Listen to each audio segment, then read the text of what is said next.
आहे तुमचं सुनीताज सिंपल कुकिंगमध्ये। आज मी तुम्हाला बटाटा भजी कशी बनवायची ते दाखवणार आहे।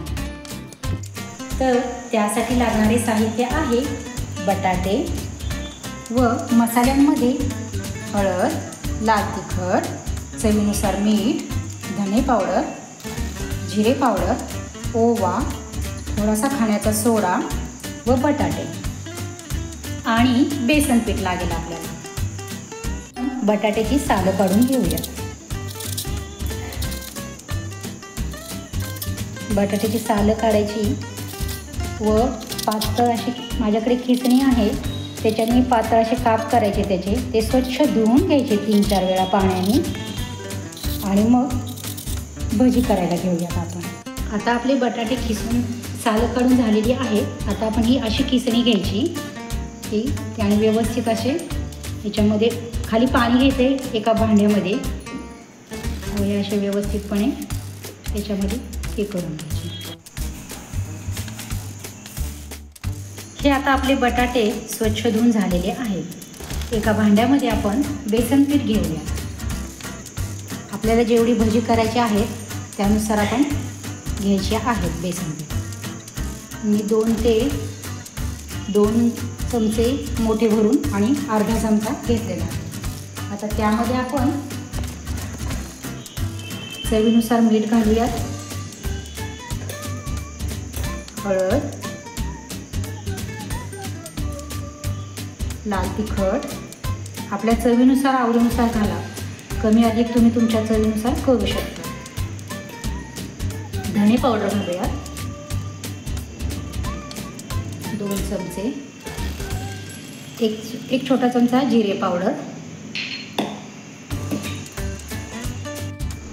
ओवा घेतलेला आहे 1 चमचा भरून, तो असा हातावरती क्रश करून घालायचा आहे, त्याच्यामुळे स्वाद खूप छान येतो। हा खाण्याचा सोडा आहे चिमूटभर, तो पण घालून घेत आहे मी। व आता छान असे मिक्स करून घ्यायचे हाताने व पाणी घालून चांगले मिक्स करून घ्यायचे आहे। आता हे पीठ व्यवस्थित असे मिक्स झालेले आहे। त्या बटाट्याच्या चकत्या याच्यामध्ये घालून घेते म्हणजे आपल्याला पटकन भजी करता येईल। मी इकडे कढईमध्ये तेल तापायला ठेवलेले आहे। तेल आपले तापत आलेले आहे।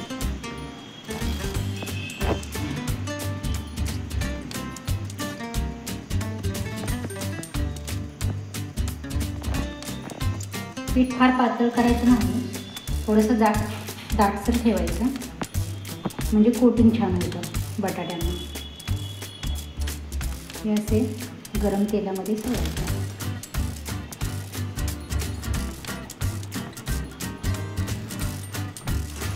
हे आता ह्याच्यामध्ये टाकलेले आहेत, थोडंसं होऊ द्यायचं आहे आणि मग पलटी मारायची त्याच्यामध्ये। आता ही आपली अशी टम्म फुगून होत आलेली आहे। आता आपण यांना पलटी करूयात, 1 मिनिटभर वगैरे होऊ देऊयात। घरच्या घरी आपण करू शकतो, बाहेर जाण्याची पण गरज नाही। कधी खावीशी वाटली साईड डिश म्हणून वगैरे तर आपण घरच्या घरी छानपैकी अशी माझी रेसिपी नक्की बनवून ट्राय करा। तर ही आता भजी आपली दोन्ही साईडने व्यवस्थित तळून झालेली आहे। मी आता काढते। व्यवस्थित तेल निथळून घ्यायचं म्हणजे जास्त ऑइली होत नाही, तेलकट नाही चालत। ते व्यवस्थित असे काढून घ्यायचे तेल निथळून।